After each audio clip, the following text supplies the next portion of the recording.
Vii de la Botoșani, unde ați rupt tot ce se poate, nu? La locale. Da, am arătat că se poate. Am reușit să întoarcem culoarea județului Botoșani. Vorbim de un județ care a fost subjugat de baroneală. Cum ai dat din coate, printre pile, cunoștință și relații? Uite, ai ajuns să te ocupi de Angel Salin. Dintr-o revoltă, că făcusem o aplicație și vreau să o donăm statului român. Și ni s-a răspuns că, dom'le, știți ce vă lipsește vouă? Știți de ce nu preluăm aplicația asta? Nu sunteți pe serviciu.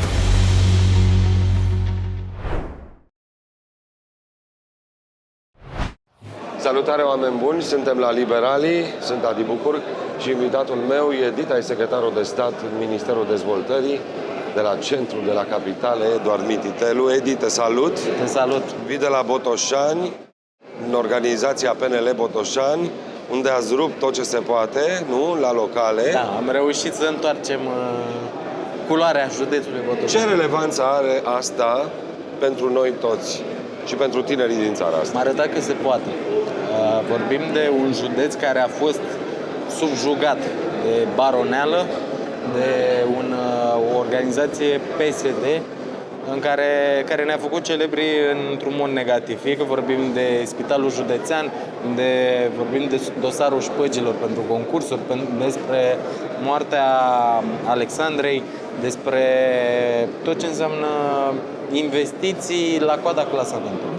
Ce s-a schimbat de atunci și până acum? A apărut o rază de speranță. Și noi am avut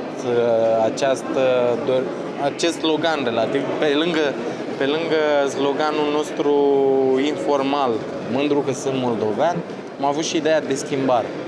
Și acum, noul nostru slogan electoral la parlamentare continuă schimbarea, pentru că avem speranța că vom reuși să arătăm că nu suntem ultimul județ la zona de investiții și că avem oameni valoroși. Avem oameni care ne mândrim, vorbim de o listă nouă la Parlament de candidați. Am onoarea să deschid lista la Camera Deputaților. Colegul meu la Senat este în grupul de firme, a fost alături de Valeriu Ieftime în zona privată, în grupul de firme. Avem un doctor cu dublă specializare în farmacie pe locul 2 la Camera Deputaților, un farmacist pe locul 3, o doamnă avocat extraordinară pe locul 2 la Senat, oameni care nu au făcut politică, vor să arate că politica poate fi și altfel și cred că vom reuși să facem o surpriză frumoasă la nivel național și la Parlament. Percepția ta ca tânăr de 28 de ani, bănuiesc că nu ești într-un bol de sticlă dacă ai ajuns secretar de stat la dezvoltare și ce ai mai fost înainte la Ministerul Digitalizării. Ai lucrat cu Tianu, cu Sebastian Burduja. Extraordinară treabă, va trebui să ne povestești. Percepția ta e că lumea s-a săturat de politicieni de meserie și... S-a săturat de politicieni de meserie, s-a săturat... Nu mai vor să voteze partidul. Pentru că la noi a fost un element foarte interesant.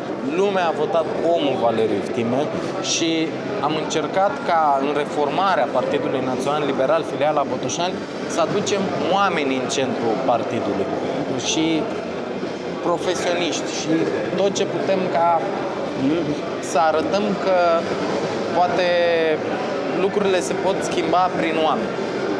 De ce te-ar vota pe tine la parlamentare? Spune-mi ce nu ești.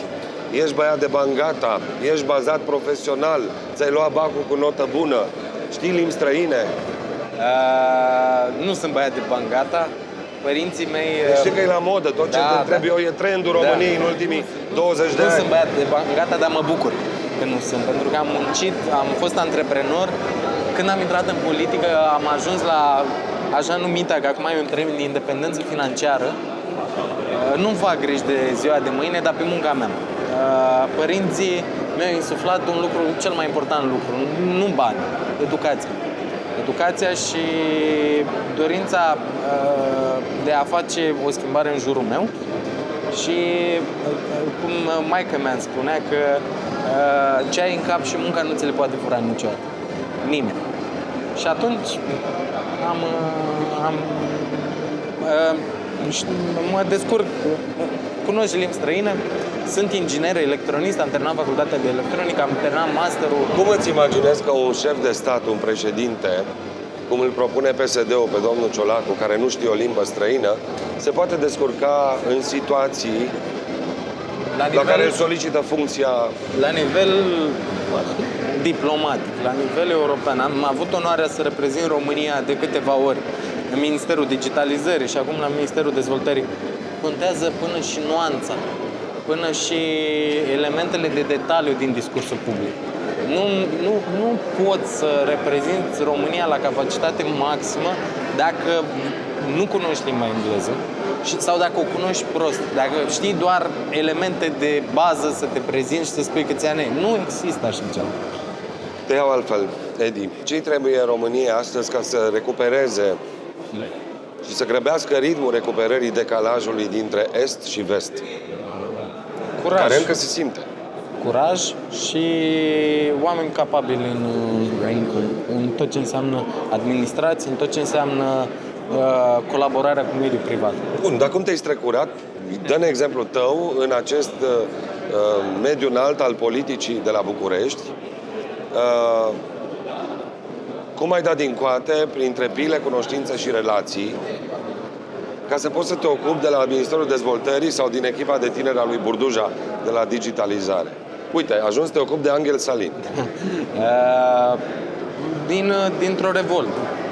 Dintr-o revoltă am văzut în Piața Victoriei, la protestele, celebra ordonanță dată noaptea ca hoții, iar ulterior țin minte două elemente cheie. Unul în care m-am dus într-o instituție publică, făcusem o aplicație împreună cu alți tineri IT-ști și voiam să o donăm statului român. Și ni s-a răspuns profund că, dom'le, știți ce vă lipsește vouă? Știți de ce nu preluăm aplicația voastră? Că nu sunteți PSD-ști. Nu sunteți ai cuiva, în primul rând. Da, nu sunteți PSD-ști. Și atunci, din revolta că am fost pus, am muncit și nu se face ceva doar din perspectiva politică, a fost un semnal. Al doilea, am vrut să fac o fabrică la Botoșani. Aveam terenul tot, dar nu era nimic digitalizat, procedurile erau greoaie, nu mergeau. Și atunci m-am dus revoltat la o ședință la care era primarul municipiului Botoșani de la momentul respectiv și m-a ridicat în picioare și a zis, nu se poate. Și mi-a zis, da, nu se poate, hai să schimb. Hai să schimb, o tu. Și m-am dus și am făcut. La tine a fost simplu. Da. Fiecare are steaua lui. Dar mulți de seama ta sunt plecați de mult în Occident sau pleacă cum își termină școala. Tocmai pentru că nu răzbesc, nu găsesc, nu pot aplica, tot ce au învățat pe măsura calităților lor. Ți se întâmplă în cercul tău de prieteni să-ți spună oamenii, am plecat pentru că România nu mă merită, așa și așa? Da, se întâmplă. Dar ceea ce le spune că avem datoria de a reuși. Trebuie să încercăm măcar. Mereu să zicem, dom'le, am încercat. Da? Și dacă încercăm, vom și reuși. Primul pas este să încercăm. Uite, șeful tău, prim-ministru Ciolacu, că ești secretar de stat în Ministerul Dezvoltării și ai un șef mare de la PSD, spune că tinerii au plecat din țara asta tocmai pentru că nu au o meserie, de-aia au fugit în vest. Ce zici? Au meserii. Au competențe, au meserii. Au plecat pentru venituri mai mari. Au plecat pentru oportunități mai mari. Esența este, poate, în străinătate plecau tinerii și acum mulți ani, înainte de perioada comunismului. Esența e cum se întorc. Cum îi facem să se întoarcă. Cum se duc, între ghilimele, fură meserie. Merg la școli înalte, poate. Cum se întorc mai pregătiți, dar cu pretenții, pe bună dreptate. Da, cum îi aducem? Cum creăm un mediu ca aceștia să înceapă să se întoarcă? Pentru că cum îi aducem? Eu te întreb pe tine. Eu, dacă vrei societate civilă, te întreb pe tine parlamentar. Prin investiții în comunități. Investiții și proiecte mari. Nu mai trebuie să depășim perioada în care proiectele majore sunt asfaltarea unui kilometru de autostradă. Să vezi tăiere de parbrici acum la domnul Grindeanu. Să vezi tu.